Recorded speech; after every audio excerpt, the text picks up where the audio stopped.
Ladies and gentlemen, please stand as the YMCA Paramount Day Camp recites our Pledge of Allegiance, followed by our national anthem.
Ladies and gentlemen, please welcome the Executive Director of the National After School Association, Gina Warner.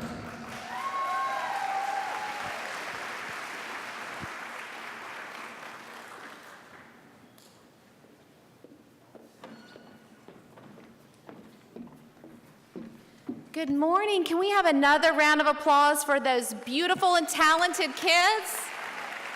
Great job, guys. Thank you. And thank you all for being here, and welcome to Indianapolis. We've been working, for those of you with us last year in Dallas, we've been working really hard to ensure much better weather than we had last year, and I think we're off to a really good start. I want to take a moment to thank all of our sponsors for this event and all of our exhibitors and all of our presenters. We're extremely excited to have everyone together with us as we celebrate 25 years of after school. And I think that deserves a round of applause as well. 25 years. And I'm trying to get my little clicker to work, see this here? Because I want us to think back to April 1987. What was going on in April 1987? Anyone know? Before we begin, I want us to do a little interactive poll. I want you to stand up if you were working in after school 25 years ago. In the 1980s, in 1987, stand up if you were working in after school. Awesome.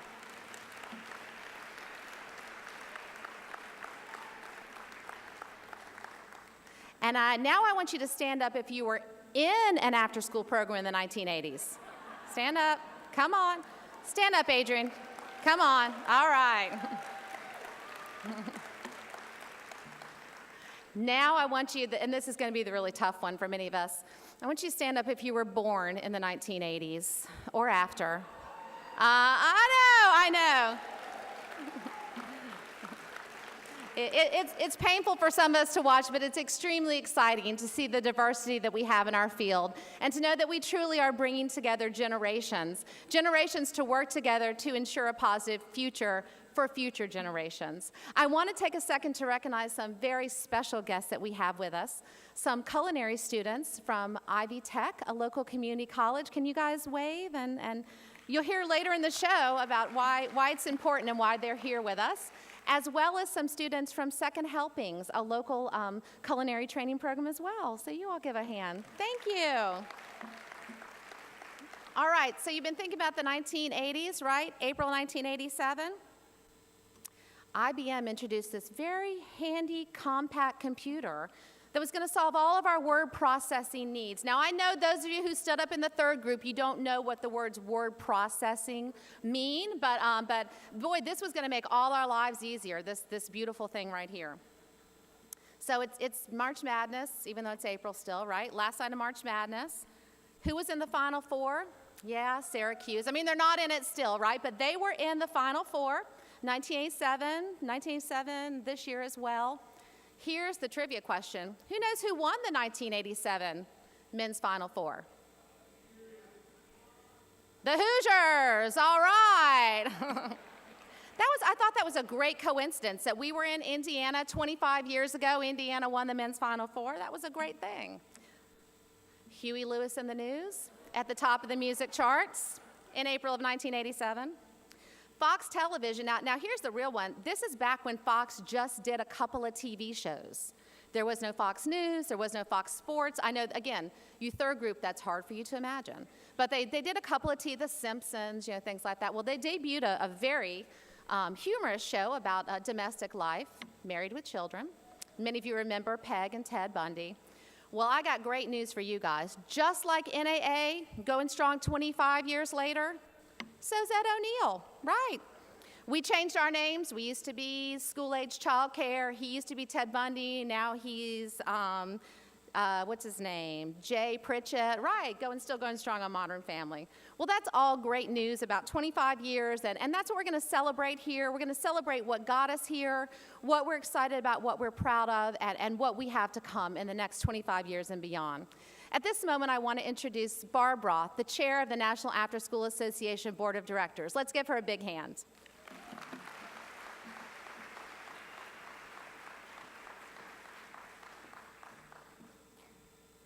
Thank you, Gina, and thank you all for being here tonight. We are thrilled to be here, and actually it's this morning, isn't it? Not tonight. And actually thrilled to have Gina as our new, relatively new executive director. So if you haven't had a chance to meet her, please make sure you do that during the course of this convention, because she is a pretty amazing woman. I want to welcome you all to this amazing 25th event. It's exciting for me personally and for many of us who have been in this field for a long time. I've actually been in the field since before NSACA was created, but I'm just thrilled that you're all here, and this is going to prove and has already started to prove to be one of our most impressive conferences in terms of the number of workshops, the type of workshops, the true professional development that's going to happen when you're here. And I want you to remember that on top of professional development, this is an amazing opportunity to network together and make sure that you meet others in the field from around the country, from other organizations, and in different levels of the profession than you are. So I think it's a great opportunity for all of us to learn a lot more about our profession. The first thing I'd like to do is to recognize a very important group of people who make this and many other things in our field happen, and that is the National After School Association Board of Directors. So if a Board of Directors could please stand up so we can recognize you.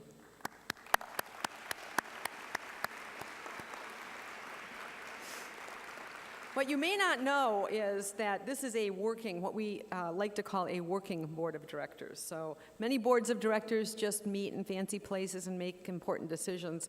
This board, in between the few meetings we do have, actually does a ton of work behind the scenes. And so if you have a chance to see them, they each have a name tag that says board member in a white ribbon. Make sure that you introduce them and introduce yourselves to them and get to know them a little bit. Now we have two especially important board members that we have the sad news of sharing that we're going to say goodbye to. Two people who have not only been on our board for a long time but have made incredible contributions to the National After School Association as well as our field in general. Judy Nee, as many of you know, has been involved in NAA for years and years. She's held just about every position that you can hold at NAA. She's been a staff person, she's been a board chair, she's been a board person, and she actually gave us an extra year on the board and has actually been involved for more than 10 years. So if we can just say hello and thank Judy for her service as she goes off the board.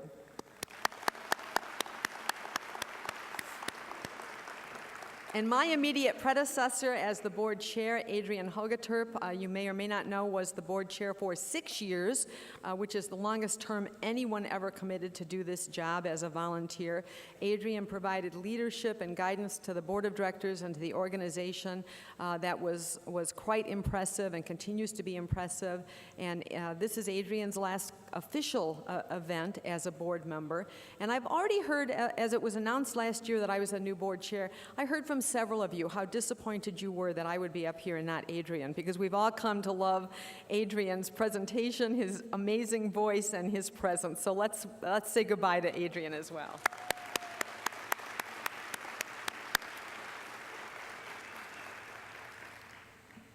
And I'd also like to thank a significant leader of this event, and that is Alicia Orencia, who has been the chairperson of the committee that has coordinated this conference. Alicia has worked behind the scenes and in front of the scenes and is still working today and will continue throughout this conference to make sure that this is a very special and significant event for each and every one of you. So Alicia, we'd like to thank you for all of your work.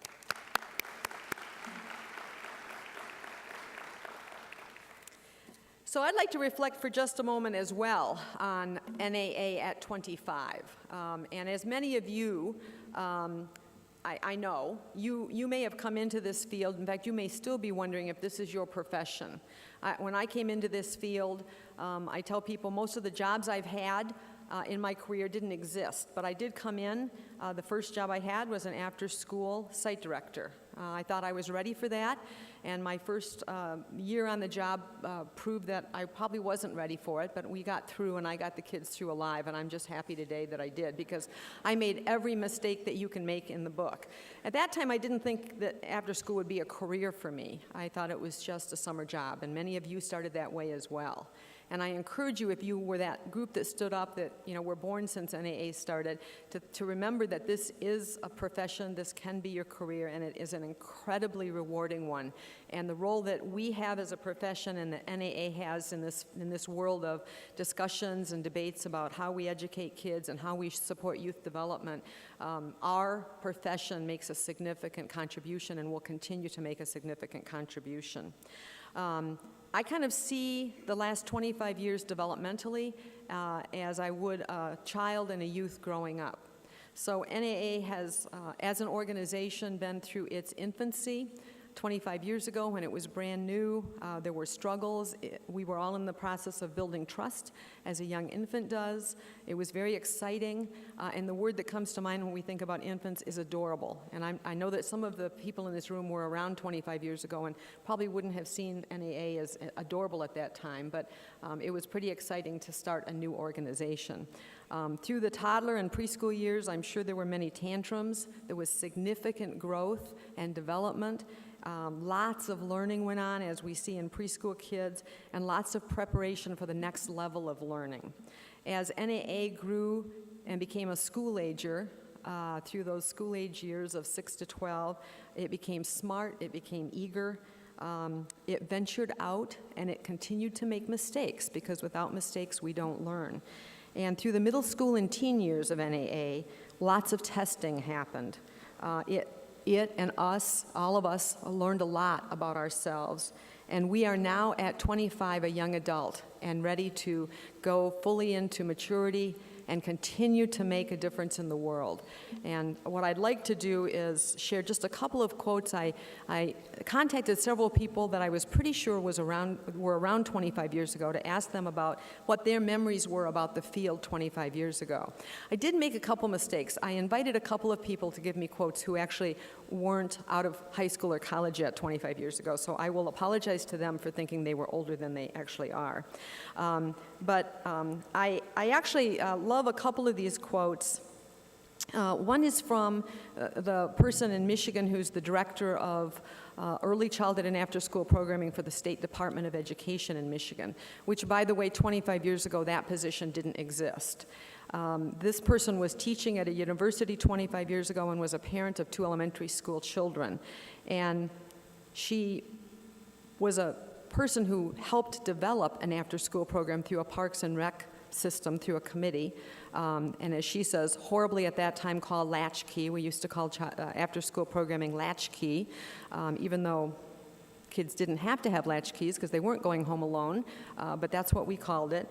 And when they first opened and hired a director and got things going at this small program, more than 100 kids were enrolled for an elementary school of 500, and at one point they ran 13 different summer camp programs. But the significant part of this story is that after-school program significantly improved the standard of living in the neighborhood in which it existed.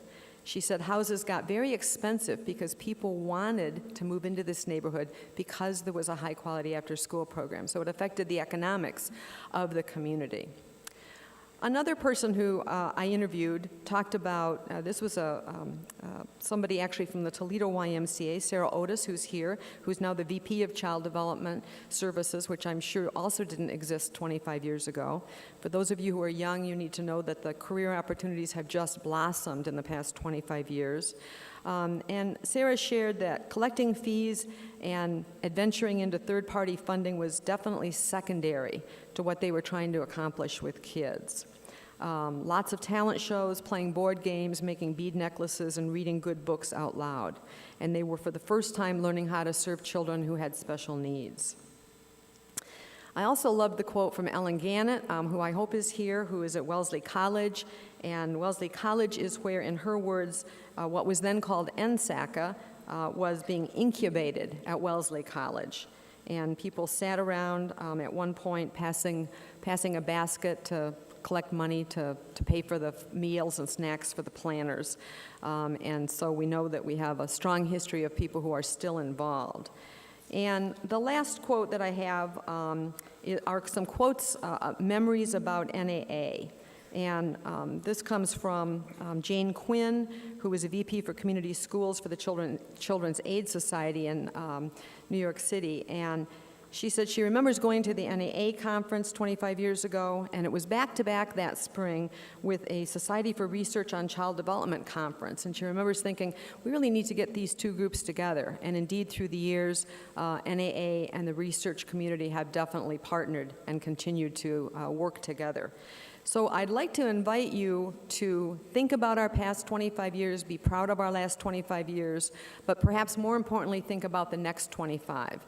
And we're going to think together in our closing plenary on Wednesday morning about where we might go in the next 25 years. So please think about that over the course of the conference. Dream, vision, and come prepared Wednesday morning to share some of those dreams and visions. Thank you.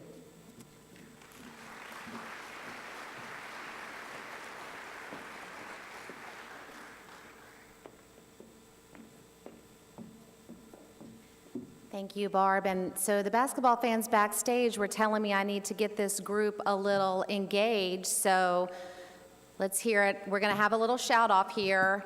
Let me know if you think Louisville's going to win tonight. All right. Let me know if you think Michigan's going to win tonight. Oh, there you go. Okay, Louisville, you got a couple more hours to get that going.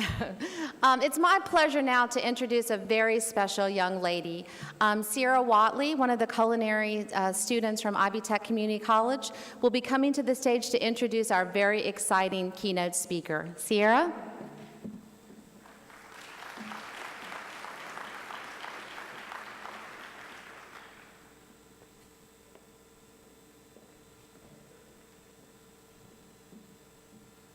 Good morning, everybody. My name is Sierra Watley, and I attend Ivy Tech Community College here in Indianapolis, and I'm very proud to introduce our keynote speaker this morning, Chef Jeff Henderson.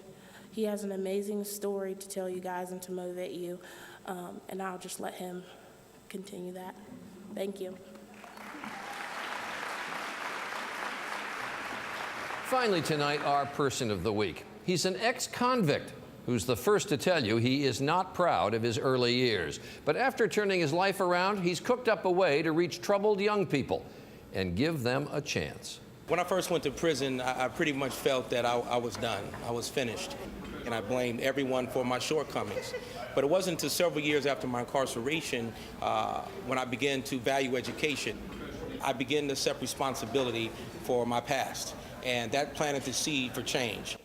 And what a change Jeff Henderson has made. He has gone from crack dealer to prison inmate to celebrated chef. His love for cooking started in a prison I kitchen. used to be the omelet man in prison. The basics of cooking in prison is a little different from most restaurants.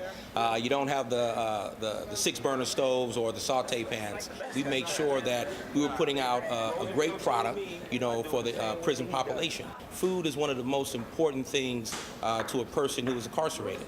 But cooking for inmates and then after release convincing a fancy restaurant to hire him were two very different things. I had to diffuse the prison stigma. I had to make the felony jacket disappear. I had to straighten up the way I walk. I had to clean shave my face. I took makeup to cover my earring hole up, and I learned to smile. He started as a dishwasher.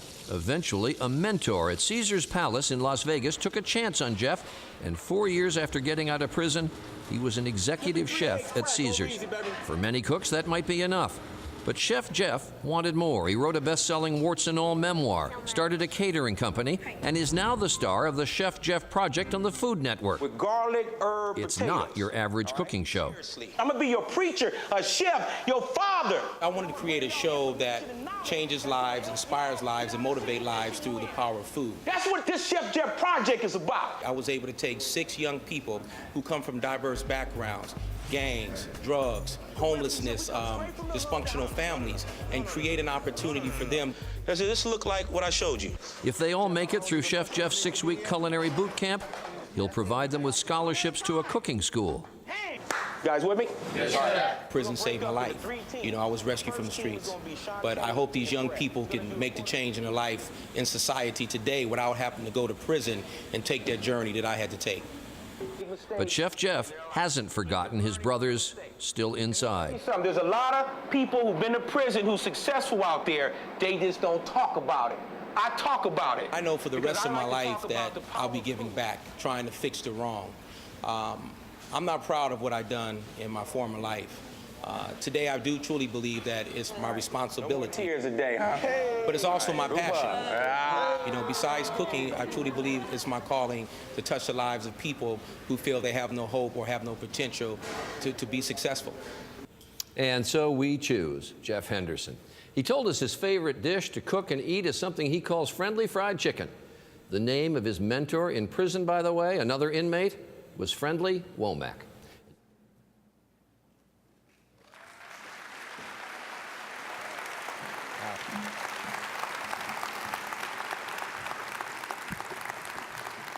Good morning, everyone.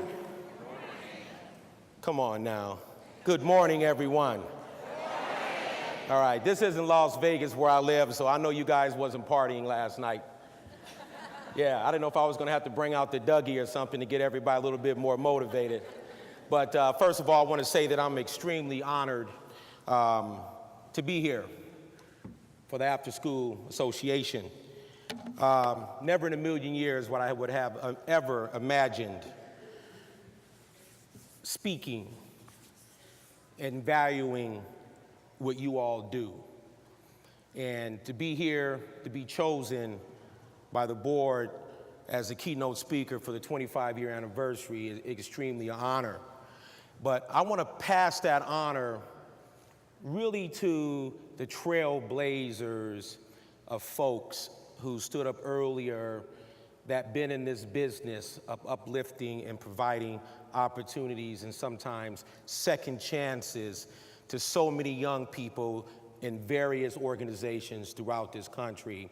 So, let's give it up for the folks who've been at this for 15, 20, 30, 40 years.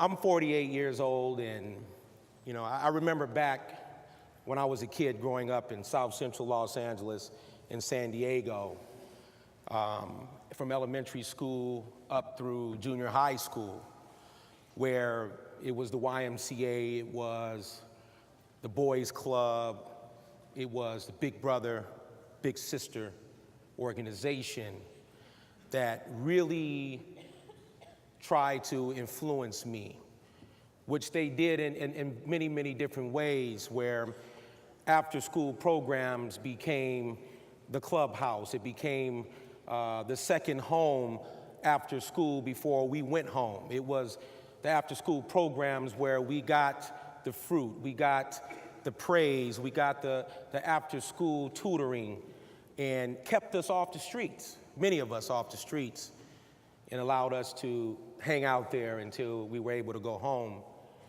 Really touches me in a very deep way, because I remember Doug Tucker was the big brother, was assigned to me, who helped me learn my timetables, and he wrote timetables from 1 to 12 on a brown paper bag from the grocery store. And every time I learned area of my timetables up to 12, he would reward me with something. So he kind of made learning process a little fun for me. But it was also at the boys club where I learned how to swim, and there was arts and craft. I saw things and I heard things that in my community I never would have been exposed to. So what you guys do sometimes, I believe, goes unnoticed to the mainstream America. And I think that you guys deserve a lot more credit than the credit that is given to after-school staff and organizations. So again, I want to thank you guys for what you do. So give you guys a hand for everybody in here.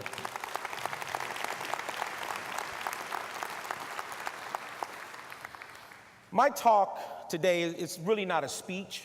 I'm going to take you on a journey and tell you my life story. But when you hear my life story, draw a parallel to many of the young people you all engage every day. The little Leroys, the little Willies, the little Shaniqua, the little Raymond, the little Martinez, the little Becky, the little Adam. The individuals who come from the trailer parks of Middle America. The young people who come from the inner city projects. The young people who may have had learning challenges and issues, may have been born addicted to drugs. Think of them when you hear my story, because I served 10 years in prison, and it was a direct result of my acting out, my direct result of not having my father in my home, and me being exposed and seeing and hearing things that young person should have never heard or never saw. So when I talk about the power of potential, which is a big word, but I'm a believer, I'm a walking, living example that no matter who you are, no matter where you come from, your circumstances, the hand you was dealt in life, that we all were born with potential. But many of us, our potential is never developed. It never comes to the forefront because we lack inspiration. We lack the individuals who pat you on the back and say, you can. That you can become anything that you want to become in life. For me, it was when I was in prison, when somebody told me that I was smart for the first time in my life, and it touched me in a way that changed me forever. And when this guy, a Wall Street guy from New York, said that I was smart, I began to challenge myself and question my mother and my father and the people around me of why I was never told that powerful word, I was smart. But at the age of 7, that's me, with the little thick Coke bottle lenses, the dreamer is who I was at the age of 7.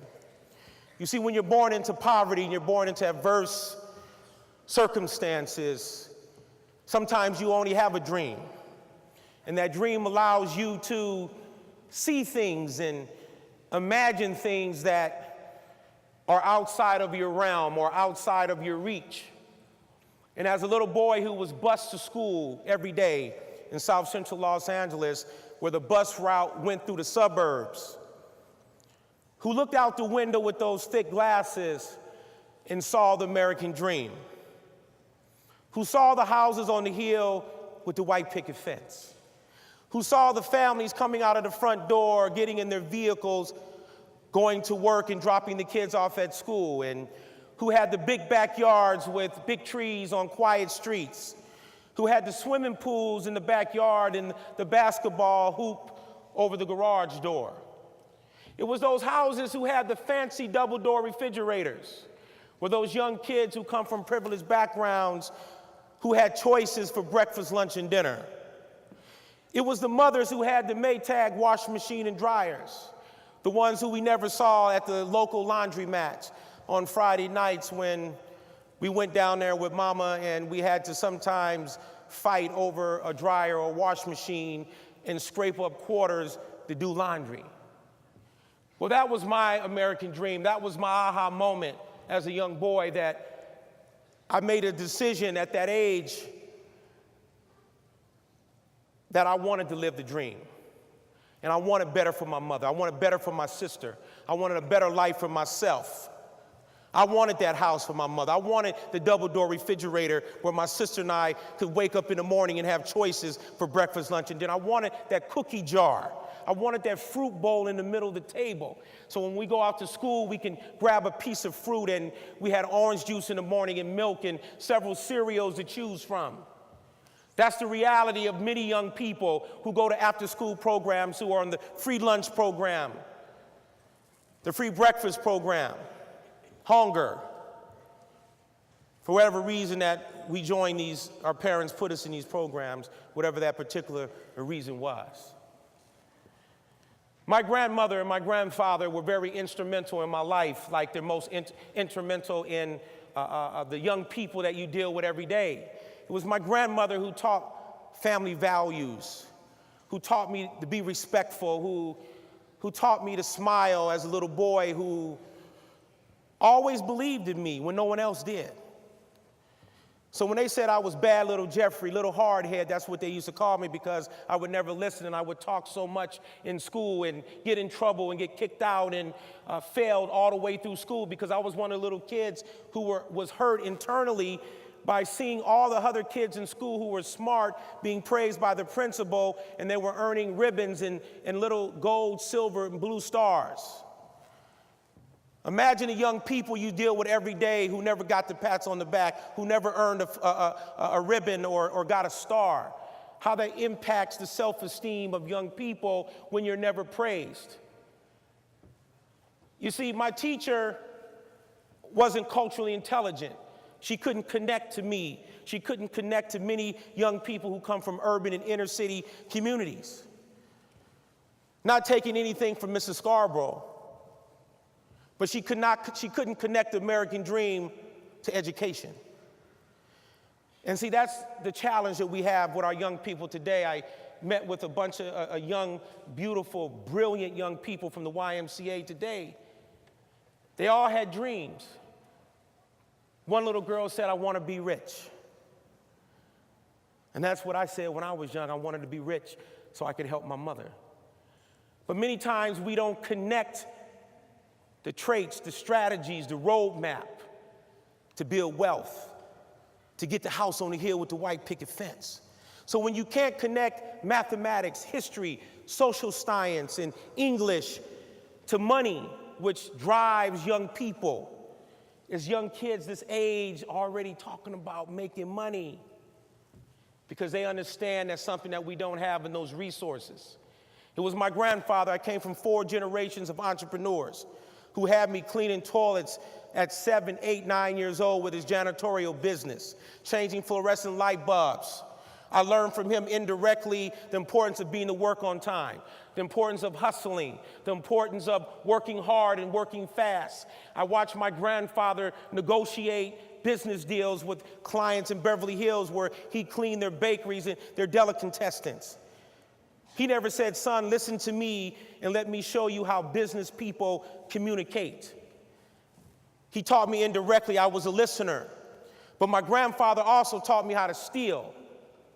And I wrote about that in my book, Cooked, From the Street to the Stove. And when I wrote that in my book, my family was outraged. It was like, "How could you say this about my father, your grandfather?" I said, "Well, Auntie, Granddaddy did teach me how to steal, because my grandfather had an account with all the laundromats in Los Angeles. And when they built new ones, he installed them, we buffed and waxed the floors, and my grandfather helped himself to the key to the coin box on every machine. So as a little boy who was impressionable, as a little boy who learns visually, stood at the door and I watched my grandfather with a purple Royal Crown bag that we used to keep our marbles in, go into the machine, and he would take quarters. And then we would get home and I would see him take these quarters and put them in money rolls and go to the bank and cash them in. So he indirectly taught me how to steal. So when I think back of when I started stealing and doing small criminal acts that eventually led me into becoming a drug dealer, that was a turning point in my life. And I had to reach a certain level of maturity after the death of my grandparents to really understand the root of criminal thinking. And criminal thinking sets in people, especially from poverty, when you don't have. And when you see crime every day, when you see the hustlers on the street corners, and you see our mothers who prostitute themselves to keep the lights on.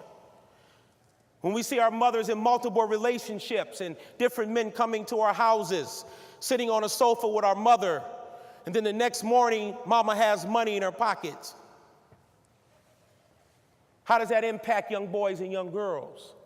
So this is the mentality and the subculture that many young people that you deal with every day internally are dealing with. My mother said something to me when I was 7, 8 years old. She said, "You're the man of the house," which was an atrocity when a single mother who's raising boys tells her son that you're the man of the house.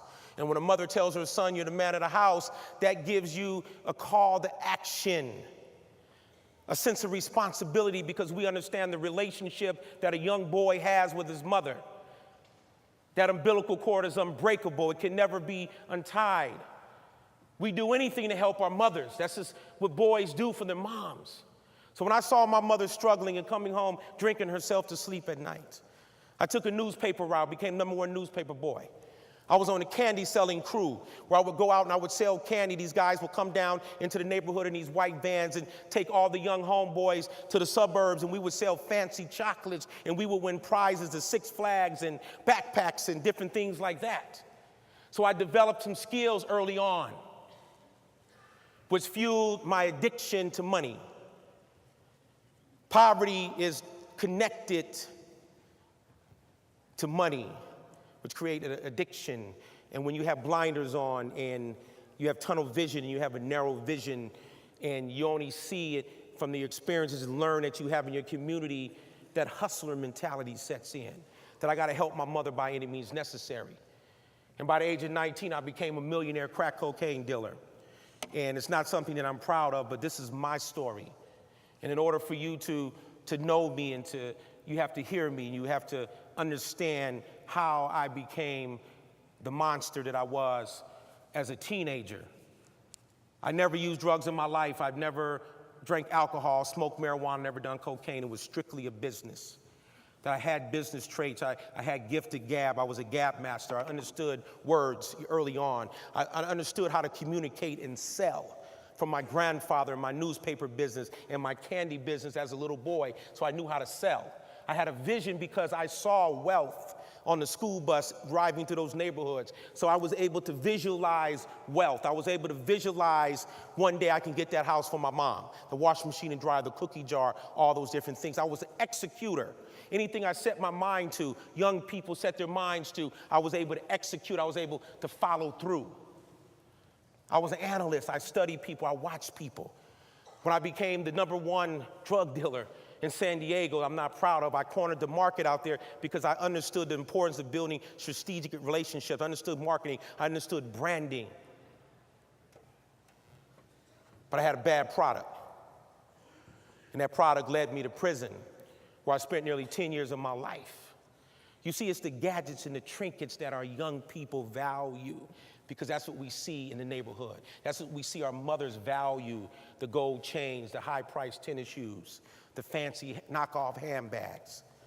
Many of our young girls start prostituting themselves because they want the gadgets so they can feel valued by boys in the neighborhood because they have a Dooney and Burke, a Gucci, a Louis Vuitton, or a Coach handbag, or a couple gold chains on their neck and multiple rings and earrings up their ears and all the latest fashion. I know that because I fueled that industry in the middle 1980s. The nail shops, the hair shops, urban hip hop fashion was born out of my generation. I was there from day one. But it was in prison after several years that I realized that I didn't get arrested, I got rescued from the streets, and prison saved my life. I grew up in prison, I learned to shave in prison, I read my first book in prison. The first time I was told I was smart was in prison. A guy gave me a book called Black Men, Obsolete, Single, and Dangerous, and when I got to the chapter of why black men stand on corners, it was very profound to me. Because when we stand on corners in our neighborhood, it's the listening post. It's where all the action is. It's where the communication center is. It's where you keep your ear to the ground and you know what's going on, the politics of the neighborhood, the politics of the streets. Just like in the corporate, professional, upper echelon of society, the golf course lounge is the listening post. That's the street corner. The banks, the country clubs, first class section on airplanes. It's no different. The location just changes. So while in prison, I learned so much, and I was very blessed to have been in the federal system with highly sophisticated convicts, presidents and CEOs of organizations, hedge fund traders, money launderers, federal judges, politicians who taught business class, marketing, public relations, started a Toastmaster, a mastermind think tank. And I was one of those individuals who eventually became addicted to information, addicted to knowledge. I wanted to know how things worked and how the world worked, how politics worked, how the economy worked. I watched 60 Minutes, 2020, Primetime Live. I read the Wall Street Journal, the USA Today. And from prison, I was able to remove the blinders off. I was able to see like a panoramic view. I began to understand why my mother did the things that she did. I was able to understand why my father left us when I was 2 years old.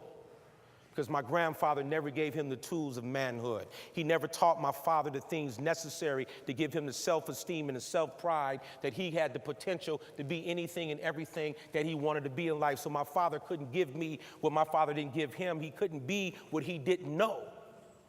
But it was during the darkest moment of my life that I was able to figure this out. So I no longer became bitter and angry and stopped blaming, and I held myself accountable and I accepted responsibility. I learned how to cook in prison.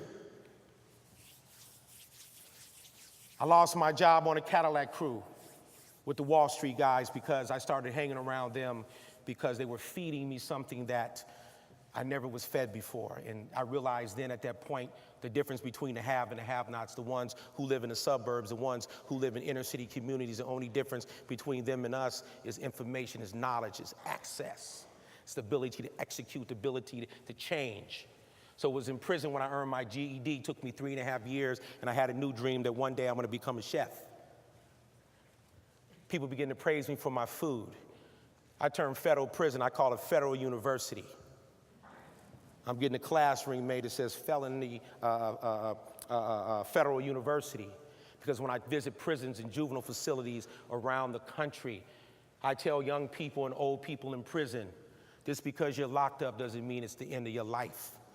Turn it into a teachable moment. Turn it into an aha moment. Flip the game. Don't let the time do you. You do the time. That's me speaking 23 years ago. I never would imagine that I would grace stages around the world speaking to after-school programs, educational programs, Harvard, Duke University, Fortune 500 companies. Who would imagine that I would become Chef Jeff, the first African-American and convicted felon with no formal culinary training to run a restaurant, $30 million restaurant, the world-famous Bellagio in Las Vegas, and Caesar's Palace, Hard Rock Hotel, and the Ritz-Carlton.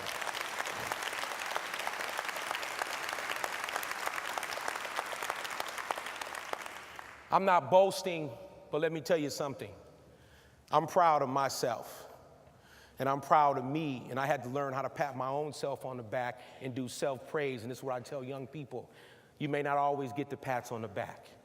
You may not live in a family or in a community where people praise you for good deeds and good tasks. When you look at yourself in the mirror, you feel good about yourself. You tell yourself that you are smart. You have the potential. You could become anything that you want to be in life. That's what I tell the young people. That's what I had to do at that moment when I was locked up. I saw myself as a chef. I put it in the universe. I saw myself as a successful entrepreneur. I saw myself one day having the house on the hill with a white picket fence for my mother and the Maytag washing machine and dryer and a refrigerator with orange juice and bread and cheese and sandwiches and all the cookies, all the things that the other kids had. And I made it happen. So when I was released from prison in 1996, I had a game plan. I was reborn again. The blinders was off. I saw myself different. I saw the world different. And I always remember back to the Wall Street guy in prison who told me I was smart, that I understood the traits of business. What he said to me, he says, Jeff, let me tell you something. He says, all you gotta do is change the product. Change the product. What was the product? The product was me. I had to change the product. I identified a mentor, Chef Robert Gatsby, black British chef, one of the top chefs in the world, worked for Thomas Keller, Joe Robuchon, Alan Ducasse, all the top chefs. So I said, in order to be a chef, I have to look like a chef, walk like a chef. So I made changes. I went to work with this guy, gave me a job 30 days after I was out of prison. I cut my hair like his bald. I went out and got the fly, corporate, trendy eyewear. I went out and bought the $150 Egyptian cotton Bragard chef coat that I'm wearing right now because I knew the top chefs in the world wore the exact jacket. I bought the same shoes, the same wristwatch, clean shaven my face, took makeup, covered the earring hole up. And I was on a mission. I sacrificed. I put in the time, the work. That's with me with Paul Bocuse, the #1 chef in the world from France. How did I get there? I took the same skills I had on the street, I legitimized them. If I could build relationships on the street and make $1 million at 19, I could figure out how to build a relationship to get a job as a cook at the Ritz-Carlton and the Bellagio and the fine hotels that I've worked in. I paid my dues. I put in the time, I put in the hours, the practice. I never gave up. I never let nobody take my dream, jack my dream, crush my dream. I never let no one tell me that I can't do something, I can't get that job, because many people said I couldn't and I wouldn't make it. And I wanted to go high end. So thousands and thousands of hours of practice, I reached a level of mastery. And I said to myself, I didn't want to be an urban hash dive cook in the neighborhood. That's a peach cobbler. I'm gonna give you an intellectual tasting right now. That's a donut peach cobbler soup. I love peach cobbler. I grew up on peach cobbler, but I had to figure out a way to make it sexy. I had to figure out a way to make it appealing. I had to figure out a way to dress it up. So all I did is I took white and yellow donut peaches, poached them in H2O with granulated sugar, fresh grated nutmeg and cinnamon, poached them for about 15 minutes, took all the skin off, pureed the peaches, let it steep to create this infused peach water. Then I got some regular H2O and I took the peaches, slid them in the bottom, dropped them in for about 15 seconds, ice bath them, pulled the skin off, and that's it sitting in the middle of this bowl. But what made this peach cobbler unique, what made it extraordinary, was the china. $100 bowl, burner dough, plate, French made. Change the presentation, change the product. It's still a peach cobbler, I just changed the presentation. And I realized the only difference between prison cuisine and gourmet cuisine is the ingredients and the presentation. This is what I teach people who are intimidated by education, who are intimidated by taking that chance or applying for that particular job. So I reached a level of mastery. I knew as a convicted felon, no formal culinary education, I had to be the best. I had to reach that high level. I had to make that felony jacket disappear.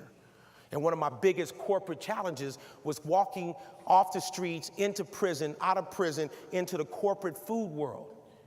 I had to understand diversity. I had to understand different cultures, people who come from different economic backgrounds, people who worship different gods and different religions and different life experiences. I had to blend in with them. I had to make the 16138, 198 disappear. So when I tell young children and young people today, is that sometimes we have to make adjustments in how we walk and how we talk. Sometimes we have to put on costumes I say, hey, when a surgeon goes in to do surgery, he puts on his scrubs. That's his costume. When a pastor preaches on Sunday, he puts his costume on. When I go in the kitchen and cook, I put my costume on. So you have to be willing to be a chameleon. You have to be willing to be able to change the costume. Make tweaks about yourself in order to get information so you can reach that level of mastery. That's how I walked out of federal prison into the Ritz-Carlton, the Bellagio, Hotel Bel Air, Hermitage, all 5-star, 5-diamond properties. I had to invest in my brand. One of the first things I done when I got out of prison was I had to get my grill fixed. I had to learn how to smile, yeah. Almost an $8,000 investment I have in my mouth because I get my teeth whitened. I had to get the chip fixed because in prison, when you have a toothache and they extract the tooth, they don't replace the tooth, so it becomes a great barrier for people coming out of the system and getting jobs and building relationships if you don't have your grill right, if you're missing teeth in your mouth. Because I knew that everybody who worked for the Bellagio, the Ritz-Carlton, the Hotel Bel Air, they looked magazine beautiful. The men were clean shaven, they didn't have earrings, they didn't have tattoos, so I had to become a master duplicator. My occupation swagger, how I carried myself, how I walked, and I've been a cool dude my whole life. I'm still cool today. Y'all want to see how I used to walk back in the days? That's how I used to walk back in the days. Like somebody shot me in the leg, and I've never been shot in my life. I couldn't walk into the Bellagio like that, so I had to get my corporate swagger down, right? Y'all want to see my corporate walk? This is my corporate walk right here.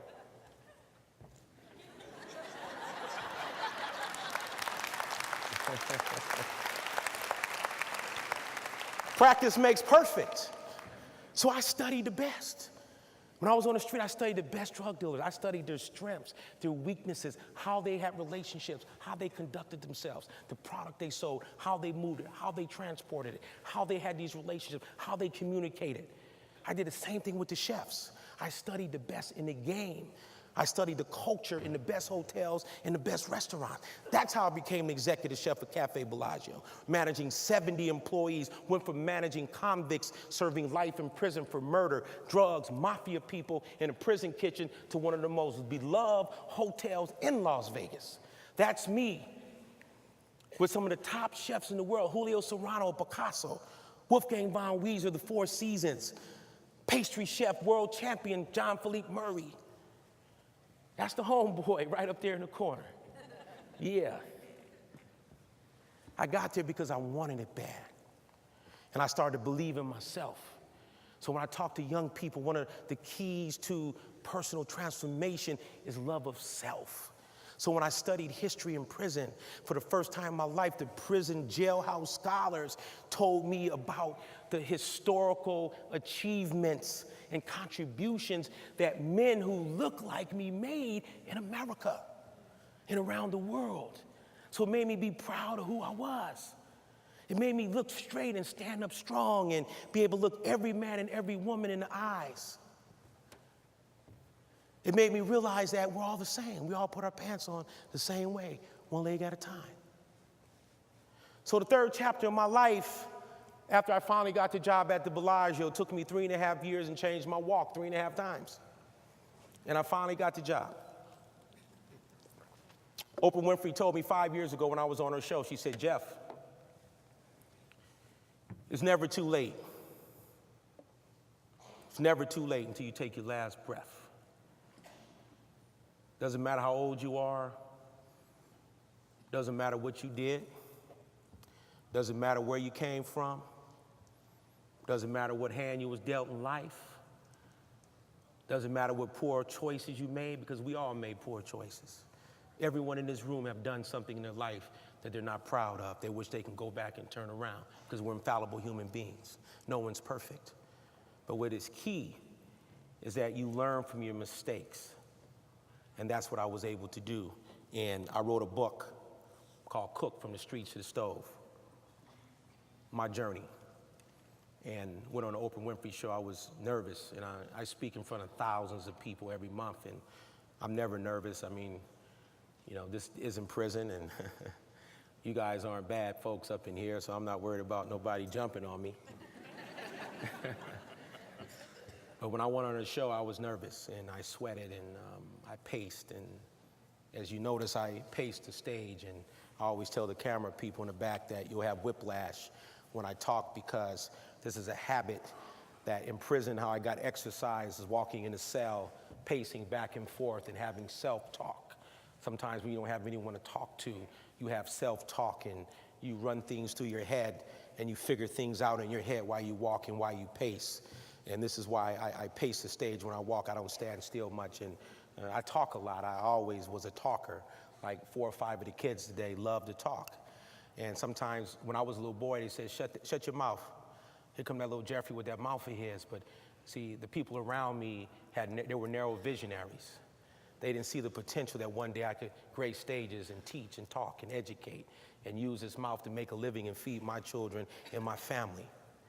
So discovering the gift in young people, the young kids we work with, the older folks who may have a challenge, some of these folks who may have been to prison, who are changing their job, changing their lifetime.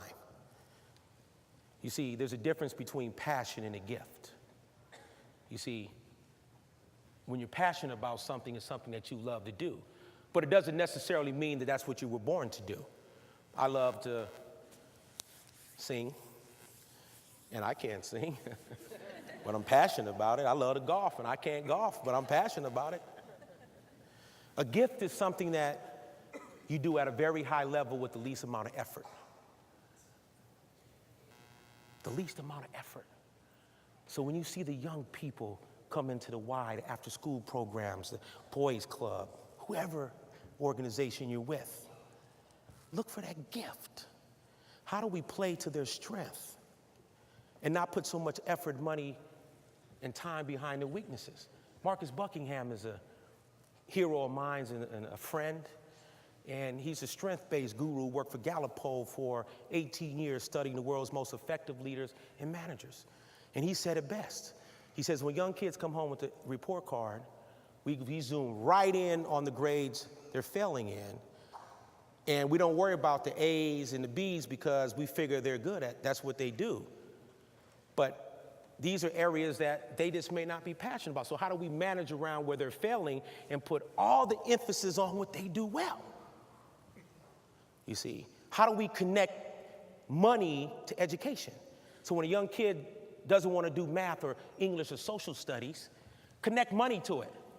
Say if you focus on your math and you become good at math, you can make $50,000, $80,000, $100,000, $250,000. You can make millions of dollars. You can become a CPA. You can become a banker. You can get, this is how you get the house on the hill with the white picket fence. See? So especially young people from poverty, you connect the dream to education. And it's because when I went to school, they said, go to school for 12 for what? What am I going to get out of it? No one said what I get out of it. If you would have said I was going to get the house and the money and the nice things, the 4-slice toaster and all these different things, I said, I'm in it. So how do we make that connection? So went on Oprah Winfrey. She was getting out her limousine and she saw me, and before we went on to do the interview, she said, Chef Jeff. I said, yes, ma'am. She says, okay, hold on 1 minute. I got to go pee right quick. And that's when I said, okay, Oprah's cool. You know, she's like an auntie now because, you know, she was cool. She pees. I'm like, okay. All right. She put her drawers on the same way, just like we do. Some do it sitting down, some do it standing up. And she gave me a platform to be here. And I was prepared to cook. I had 3 or 4 dishes. My signature dish, diver scallop with a white truffle cream corn, a foie gras dish with a little minted sauteed pineapple, and a brown sugar sauce I wanted to serve. They didn't let me cook. I wanted to cook. Oprah wasn't interested in cooking. She was interested in resilience. People with resilience, people who never give up, people who fight to the end because they believe that's what they're supposed to do. And I was that guy. And many of you are those guys and gals and the young people we work with every day. And even some of you. Resilience is how I got to become Chef Jeff. No silver platter. 17 years I've been out of prison. And I'm still going every day. Left the Oprah show, 2 hours later, phone ring, hello, Chef Jeff, may I help you? Chef Jeff, this is Will Smith. Hey man, who's playing on my phone? Chef Jeff, this is Big Willie from Philly. And my agent came on, he said, Jeff, this is Will Smith. I said, hey, I got real cool. Hey man, what's up, man? You know? Yeah, the wall came back in and, you know. Yeah, I got cool then. I'm like, man, it's Will Smith. So he brought me over to the set of I Am Legend in Brooklyn, and they wanted to buy the rights to my life story. Well, the businessman I am, and I understand leverage and negotiation, I didn't go in there all excited. Hey, man, yeah, I want to sell the life rights and get a big 6-figure check or 7-figure check. I was real quiet. Big ears, little mouth. Remember we talked about that? So they said, we want to buy the rights. I said, okay. I said, well, if I sell the rights of my show, I need to understand what the movie's going to be about, how it's going to impact childhood hunger, how it's going to impact childhood poverty, how it's going to impact the prison pipeline, how is it going to impact education in urban communities, how is it going to impact teenage pregnancy and the impact of drugs that have in communities all across the country. That's what I negotiated in my movie deal, because it wasn't about me. I'm not here because I'm a great chef or this. I'm here because of what I do, what I love to do, what I believe I was called to do, which I believe is my gift, is teaching. I'm an educator. I'm a teacher. I have a PhD in streetology. What I teach, they don't teach in any university in America. And when young people and folks who have challenges in their life say, hey, if he can do it, I can do it. And I sold the movie rights to Will Smith after I negotiated in to have the catering contract, another revenue stream. Right? And because I want to hire at-risk young kids, like I did with my show on the Chef Jet Project, to give young culinary students a job. Then I said I wanted jobs for all the other kids, ex-offenders coming out of prison, working on a movie set. So when I'm not cooking, this is what I do. I work with young people. I work with organizations around the country, like what you guys do in the after-school program, you know, exposing, and I know the money's not there to do, but simple things, cooking. You can bring all the ingredients of a salad together. You could bring a little plug-in electrical top and make a quick soup, or buy a soup already made, garnish it with a little Parmigiano Reggiano or Pecorino cheese and a little croutons and basil, and teach young people the art of presentation. Public speaking. I had all the young kids from the YMCA stand up and say who they were. Public speaking builds confidence in young people, not to have their head down when they talk to you because they feel inferior, but to look you in the eye. Like one day they're gonna have to look the world in the eye, and they're gonna have to learn to talk for themselves. That's what it's about. So when I go to the drug dealers on the street, the young homeboys out there slanging drugs because they feel this is their meal ticket to the American dream, I flip it, because I said, if you're a successful drug dealer, then you can sell anything. You got to change the product. 2 products, you and what you're selling. The gang members have leadership capabilities. They're like unclinical registered psychologists, because leaders are psychologists. As teachers, we're psychologists. We play to the intellect of the young people and our workforce and things of that nature. Gang leaders play to the intelligent level of the gang members. So if they will follow you and buy into your culture and what you do, they will follow you to the end of the earth. The drug users, the knuckleheads. I was a knucklehead. That's my gift. It's with knuckleheads. Sometimes I go to these really good schools and I don't know what to say. You know? So that's what it's about at the end of the day. So I want to close out before we go to Q&A on the American dream. What does that mean to you? What does the American dream really mean? That's why I always ask the young kids, what does the dream mean to you? They need to be allowed to dream, to know how to dream, to want to dream. Mine was a house on the hill with the white picket fence. But the dream is bigger now because it's about legacy. See, everyone in this room is building a legacy.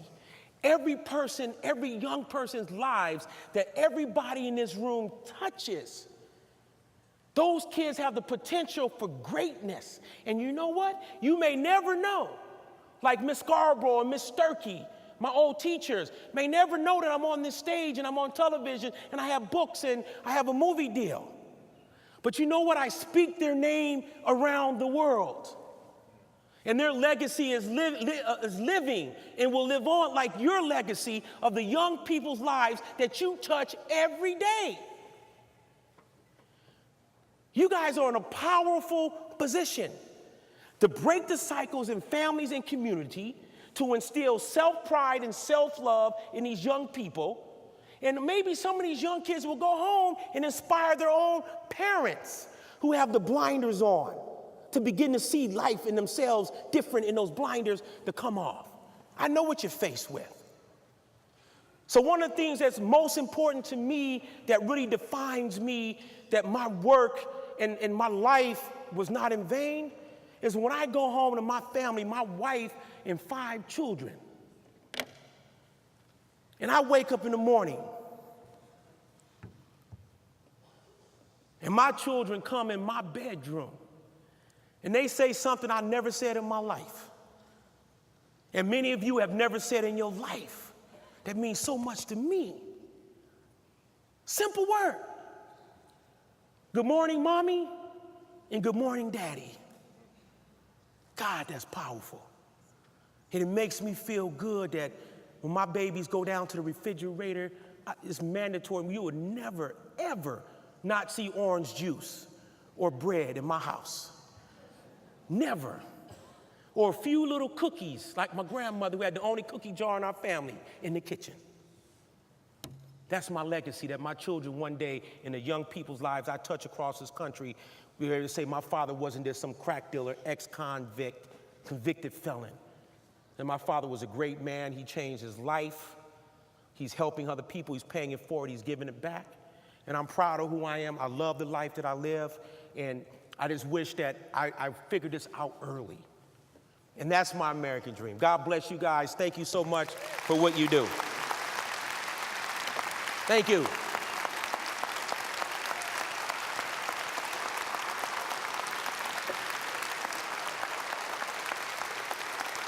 Thank you. Wow. Wow. Thank you. Thank you. We have a few minutes here for Q&A. If anybody has any questions, please ask me. I'll do a meet and greet afterwards for photos. And, you know, I don't know what my autograph is worth, but maybe when the movie comes out, you might be able to get a little change on eBay or something. I just want my 10% cut, that's all. So I do give an identification number with my autograph. Yes. Any questions, please? What would you say would be a real key or some ways to figure out gifts of children?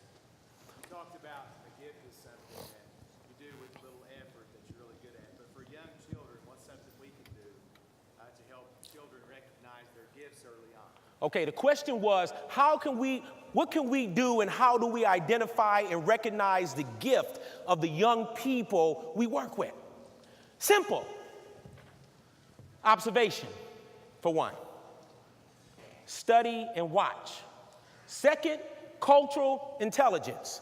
Being aware of the trauma that those individuals' kids have had, where they come from, what issues, personal issues they may have, which will help you better identify of who you're trying to teach and inspire.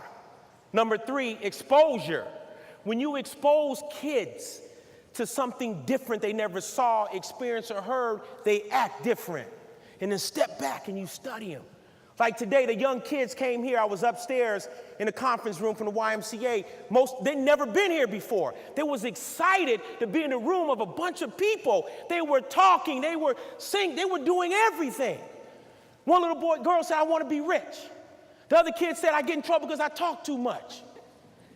You see what I'm saying? So you be able to, personalities be able to come out. So it's being an observer, it's an analyst. Your job as an analyst to study what these kids do well and zoom in on their gift. Don't worry about, if they're failing in certain areas, put everything behind what they do well.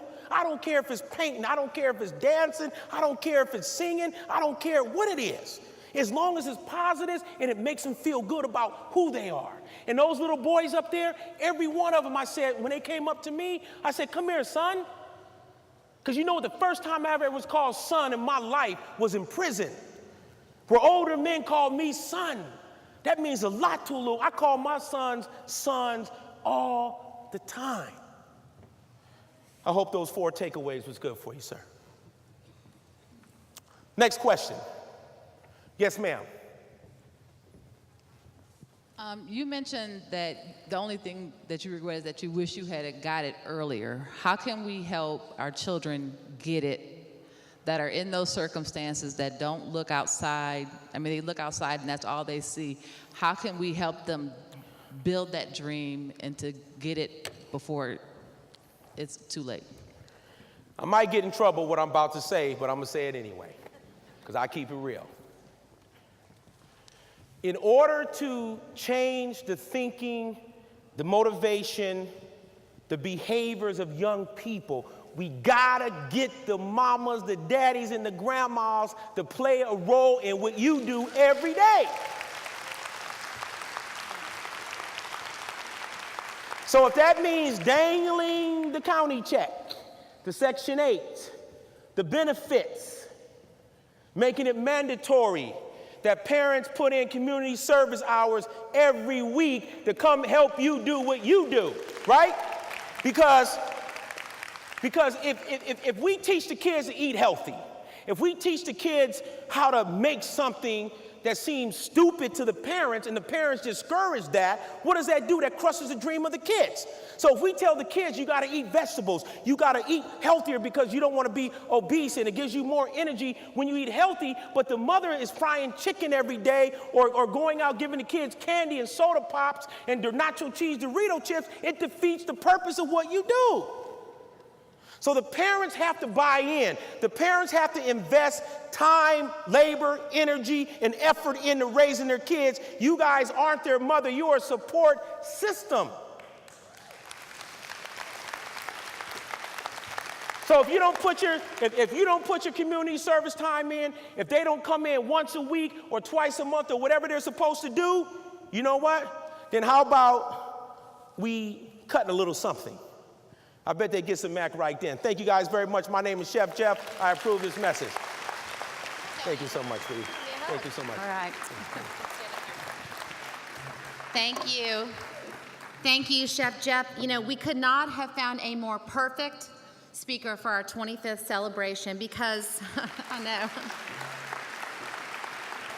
Why have we been doing this for 25 years?